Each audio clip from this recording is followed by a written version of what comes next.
ایک گاؤں کے کنارے ایک بڑا سا درخت تھا۔ اس کی ٹھنڈی چھاؤں میں سبھی جانور آرام کرتے تھے۔ اسی درخت پر ایک پیارا سا کبوتر رہتا تھا۔ وہ صبح صبح میٹھی کو کو کرتا اور درخت کی شاخوں کے درمیان خوشی سے اڑتا رہتا۔ ایک دن زور کی بارش ہونے لگی۔ آسمان پر کالا بادل چھا گیا اور تیز ہوا چلنے لگی۔ کبوتر بہت ڈر گیا۔ وہ اپنے گھونسلے میں چھپا بیٹھا تھا، مگر بارش اتنی تیز تھی کہ شاخیں ہلنے لگیں۔ درخت نے پیار سے کہا، ڈرو نہیں، میں تمہیں بچاؤں گا۔ میری مضبوط شاخیں تمہیں گرنے نہیں دیں گی۔ کبوتر نے شاخ کو مضبوطی سے پکڑ لیا۔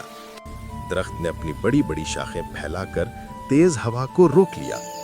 کچھ دیر بعد بارش رک گئی۔ کبوتر باہر نکلا اور خوش ہو کر بولا، درخت بھائی، اگر آپ نہ ہوتے تو میرا گھر بارش میں بہہ جاتا۔ درخت نے مسکرا کر کہا، دوست ہمیشہ مشکل وقت میں ساتھ دیتے ہیں۔ تم بھی کبھی ضرورت پڑے تو میری مدد کرنا۔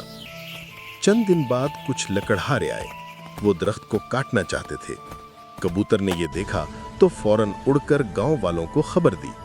لوگ دوڑتے ہوئے آئے اور لکڑہاروں کو روک لیا۔ درخت نے شکر گزار ہو کر کہا، کبوتر، تم نے میری جان بچائی۔ آج تم نے سچی دوستی نبھائی ہے۔